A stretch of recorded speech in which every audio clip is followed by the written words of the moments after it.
Hello viewers, आज हम पढ़ रहे हैं कक्षा 10वीं सामाजिक विज्ञान विषय में इतिहास के महत्वपूर्ण वैकल्पिक प्रश्न। तो इसके द्वारा आपके त्रैमासिक एग्जाम की तैयारी हो जाएगी। त्रैमासिक एग्जाम में आपके कक्षा 10वीं इतिहास में अध्याय 1, 2 और 3 अध्याय 1, 2 और 3 ये 3 अध्याय आपके त्रैमासिक एग्जाम में इतिहास विषय में से आएंगे। तो आज हम इतिहास विषय के एक एक नंबर के सारे प्रश्नों की तैयारी कर लेंगे और इससे आपके वार्षिक परीक्षा की भी तैयारी हो जाएगी। इसके पहले हमने कक्षा 10वीं के भूगोल, अर्थशास्त्र और राजनीति विषय के भी सारे वैकल्पिक प्रश्न तैयार कर लिए हैं। यदि आपने नहीं देखे हो तो चैनल के प्लेलिस्ट में देख सकते हो। और इसी प्रकार के और वीडियो देखने के लिए exam study and preparation channel को सब्सक्राइब कीजिए। तो शुरू करते हैं। पहला प्रश्न है, फ्रेडरिक सारियू कहाँ के कलाकार थे? फ्रेडरिक सारियू कहाँ के कलाकार थे? तो इसका उत्तर है फ्रांस। वे फ्रांस के कलाकार थे। फ्रेडरिक सारियू फ्रांस के कलाकार थे। इसके बाद अगला प्रश्न है, विश्वकोश नामक ग्रंथ की रचना किसने की? विश्वकोश नामक ग्रंथ की रचना किसने की? तो इसका उत्तर आएगा दिदरो। दिदरो ने करी थी विश्वकोश नामक ग्रंथ की रचना। इसके बाद अगला प्रश्न है, जर्मनी में एकीकरण की आधारशिला किसने रखी? जर्मनी में एकीकरण की आधारशिला किसने रखी? तो इसका उत्तर है नेपोलियन बोनापार्ट। Napoleon Bonaparte. अगला प्रश्न है, राष्ट्रवाद को चित्रों के माध्यम से दर्शाने वाला फ्रांसीसी कलाकार है? तो राष्ट्रवाद को चित्रों के माध्यम से दर्शाने वाला फ्रांसीसी कलाकार है फ्रेडरिक सारियू। फ्रेडरिक सारियू। इसके बाद अगला प्रश्न है, फ्रांस में किसकी छवि सिक्कों डाक टिकटों पर अंकित की गई? फ्रांस में किसकी छवि सिक्कों और डाक टिकटों पर अंकित की गई? तो इसका उत्तर आएगा मारियान। मारियान की छवि सिक्कों और डाक टिकटों पर अंकित की गई, मारियान। इसके बाद अगला जो प्रश्न है, आंखों पर पट्टी बंधे हुए और तराजू लिए हुए महिला किस बात का प्रतीक है? आंखों पर पट्टी बंधे हुए और तराजू लिए हुए महिला किस बात का प्रतीक है? तो इसका उत्तर तो आपको पता ही होगा, यह न्याय का प्रतीक है, न्याय का। बाद अगला प्रश्न है, रिक्त स्थानों की पूर्ति कीजिए। इसमें पहला है, फ्रांसीसी कलाकार फ्रेडरिक सारियू ने चित्रों की श्रृंखला बनाई। तो कितने चित्रों की श्रृंखला बनाई थी? तो यहाँ पे उत्तर आएगा 4। 4 चित्रों की श्रृंखला बनाई। अगला है, राष्ट्रवाद की पहली अभिव्यक्ति सन में फ्रांसीसी क्रांति के साथ हुई।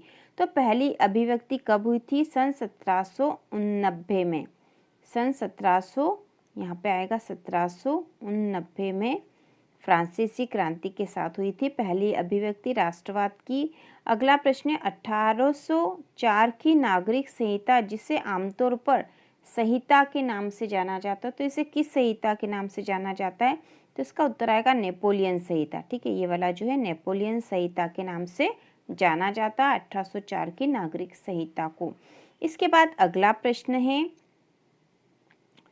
गौलिसिया में कुलीन वर्ग भाषा बोलता था। तो गालिसिया में कुलीन वर्ग कौन सी भाषा बोलता था? तो इसका उत्तर आएगा पोलिश भाषा। पोलिश भाषा बोलता था।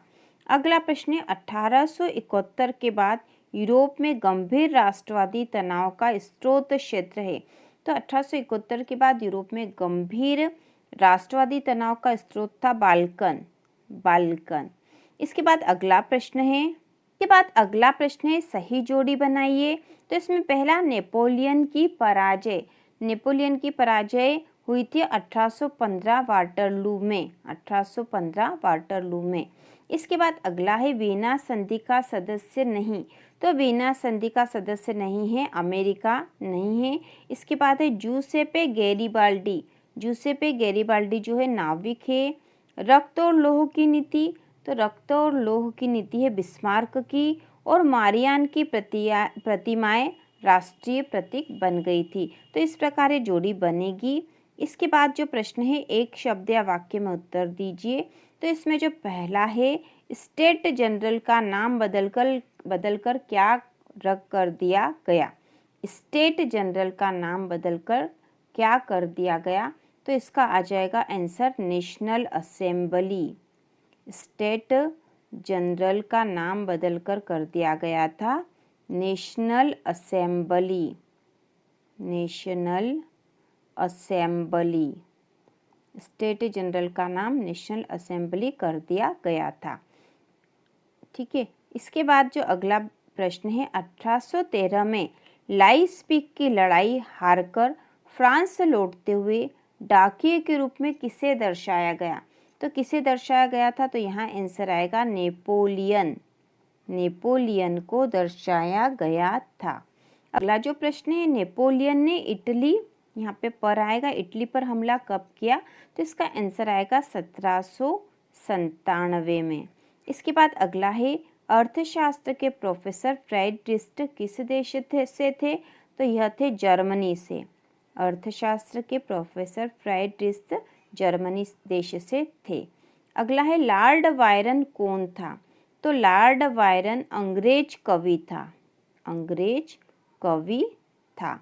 इसके बाद जो अगला प्रश्न है, मारियान की प्रतिमाएं कहाँ लगाई गई? तो यहाँ पर आएगा इसका आंसर, मारियान की प्रतिमाएं सार्वजनिक चौकों पर लगाई गई थी। सार्वजनिक चौकों पर, मतलब सार्वजनिक चौक जो जितने भी थे वहाँ पर लगाई गई थी। अगला है, 1861 में किसको एकीकृत इटली का राजा घोषित किया गया? तो यहाँ पे आ जाएगा इमैनुअल द्वितीय। इमैनुअल द्वितीय जो थे, इनको इटली का एकीकृत इटली का राजा घोषित किया गया था, इमैनुअल द्वितीय को। ठीक है, इसके बाद अगला है, जाल वेराइन क्या था? तो जाल वेराइन जो था यह एक संघ है। ठीक है, शुल्क लेने वाला एक संघ है जिसमें अधिकांश जर्मन राष्ट्र थे। ठीक है, एक संघ जिसमें अधिकांश जर्मन राष्ट्र शामिल थे। अधिकांश जर्मन राष्ट्र शामिल थे। ठीक है, ऐसा संघ, ठीक है, समझ लो इसको, जाल वेराइन क्या था? एक ऐसा संघ था, ठीक है, जो शुल्क लेता था, कर वसूल करता था, और इसमें जो है जर्मन राष्ट्र शामिल थे। जर्मन राष्ट्र शामिल थे। इसके बाद जो अगला प्रश्न है, यह सत्य असत्य बताना है। तो इसमें पहला है, वियना सम्मेलन की मेजबानी ऑस्ट्रिया के चांसलर मैटरनिक ने की थी।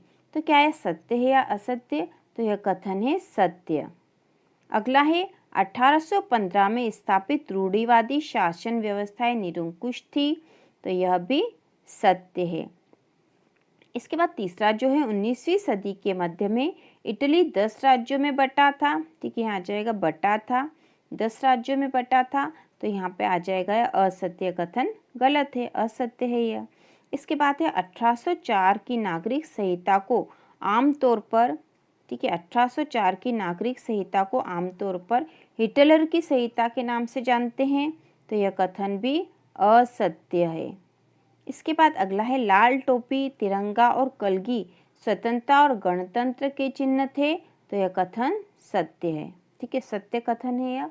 तो इस प्रकार हमने अध्याय 1 के सारे इंपॉर्टेंट ऑब्जेक्टिव क्वेश्चन कर लिए हैं। अब हम अध्याय 2 को करेंगे। तो इसमें जो पहला प्रश्न है, सही विकल्प चुनकर लिखिए। इसमें पहला है, हिंद स्वराज पुस्तक किसने लिखी थी? तो हिंद स्वराज पुस्तक लिखी थी महात्मा गांधी ने।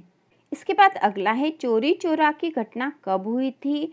तो चोरी चोरा की घटना 5 फरवरी 1922 में हुई थी। 5 फरवरी 1922 को चोरी चोरा की घटना हुई थी। अगला है, रोलेट एक्ट कब पारित हुआ? तो रोलेट एक्ट 1919 ईस्वी में पारित हुआ था, 1919 में। इसके बाद अगला प्रश्न है, रोलेट एक्ट के विरोध में देशव्यापी हड़ताल कब हुई? रोलेट एक्ट के विरोध में देशव्यापी हड़ताल कब हुई थी? तो इसका आंसर है 6 अप्रैल 1919 को। 6 अप्रैल 1919 को। अगला प्रश्न है, स्वतंत्रता आंदोलन के दौरान वीर सेनानी भगत सिंह ने कौन सा प्रसिद्ध नारा दिया? तो हमें पता है भगत सिंह का जो नारा है वह है इंकलाब जिंदाबाद। इंकलाब जिंदाबाद। इसके बाद अगला प्रश्न है, जलियांवाला बाग की घटना कब घटित हुई? तो जलियांवाला बाग की घटना हुई थी 13 अप्रैल 1919 को, 13 अप्रैल 1919 को। इसके बाद अगला है 1918 में गांधी जी सूती कपड़ा कारखानों के मजदूरों के बीच सत्याग्रह आंदोलन चलाने कहाँ पहुँचे थे? तो सूती कपड़ा कारखानों के मजदूरों के बीच सत्याग्रह आंदोलन के लिए गांधी जी गए थे अहमदाबाद, अहमदाबाद में गए थे वह। इसके बाद अगला है भारत छोड़ो आंदोलन कब शुरू हुआ? तो भारत छोड़ो आंदोलन शुरू हुआ था अगस्त 1942 को, अगस्त 1942 को शुरू हुआ था। इसके बाद अगला प्रश्न है साइमन कमीशन कब भारत आया? तो साइमन कमीशन भारत आया था 1928 में, 1928 में। अगला प्रश्न है पूर्ण स्वतंत्रता का प्रस्ताव कब पारित हुआ? तो पूर्ण स्वतंत्रता का प्रस्ताव पारित हुआ था 31 दिसंबर 1929 को, 31 दिसंबर 1929 को। अगला प्रश्न है साइमन कमीशन के खिलाफ शांतिपूर्ण प्रदर्शन के दौरान ब्रिटिश पुलिस के द्वारा किए गए हमले में कौन घायल हुए थे? तो घायल कौन हुए थे तब? लाला लाजपत राय, लाला लाजपत राय। अगला है करो या मरो का नारा किस आंदोलन में दिया गया? तो करो या मरो का नारा भारत छोड़ो आंदोलन में दिया गया था। तो इस प्रकार अध्याय 2 के सारे इम्पोर्टेंट ऑब्जेक्टिव क्वेश्चन हो गए हैं। अब हम अध्याय 3 के करेंगे और यहाँ पर हम करेंगे एक शब्द या वाक्य में उत्तर दीजिए। तो यही क्वेश्चन रिक्त स्थान में भी आ सकते हैं और ऑब्जेक्टिव में भी आ सकते हैं। तो पहला प्रश्न है भूमंडलीकरण की शुरुआत किस दशक में हुई? तो भूमंडलीकरण की शुरुआत हुई थी 1990 के दशक में, 1990 के दशक में भूमंडलीकरण की शुरुआत हुई थी। अगला है गिरमिटिया किसे कहा जाता है? गिरमिटिया, गिरमिटिया किसे कहा जाता है? तो यह होता है अनुबंधित मजदूर, अनुबंधित जो मजदूर होते हैं उन्हें गिरमिटिया कहा जाता है, अनुबंधित मजदूर को। इसके बाद अगला है द्वितीय महायुद्ध के बाद यूरोप में कौन सी संस्था का उदय आर्थिक दुष्प्रभाव को समाप्त करने के लिए हुआ? तो इसके लिए जो संस्था बनी थी वह है यूरोपीय संघ, यूरोपीय संघ जो नामक संस्था थी इसका गठन हुआ था द्वितीय महायुद्ध के बाद। इसके बाद अगला है प्राचीन काल में किस स्थल मार्ग से एशिया और यूरोप का व्यापार होता था? तो प्राचीन काल में किस स्थल मार्ग से एशिया और यूरोप का व्यापार होता था? तो यह होता था रेशम मार्ग से, रेशम मार्ग से होता था। तो इसका आंसर आएगा रेशम मार्ग। अगला है बाजार का स्वरूप विश्वव्यापी किस क्रांति के बाद हुआ?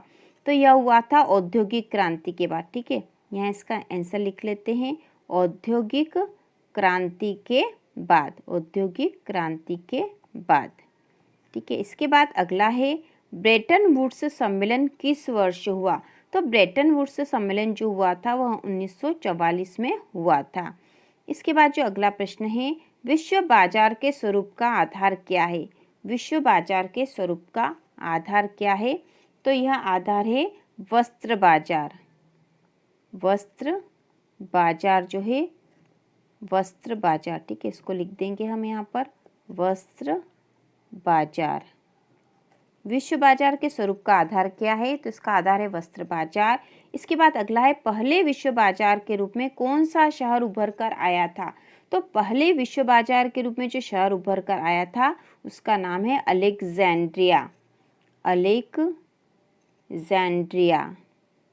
अलेक्जेंड्रिया नामक शहर जो है यह पहले विश्व बाजार के रूप में उभर कर आया था।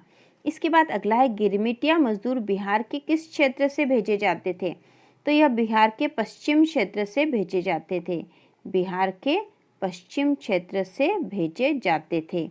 इसके बाद अगला है रिंदर कीटर का संबंध किससे है? तो रिंदर कीटर का संबंध है मवेशियों से।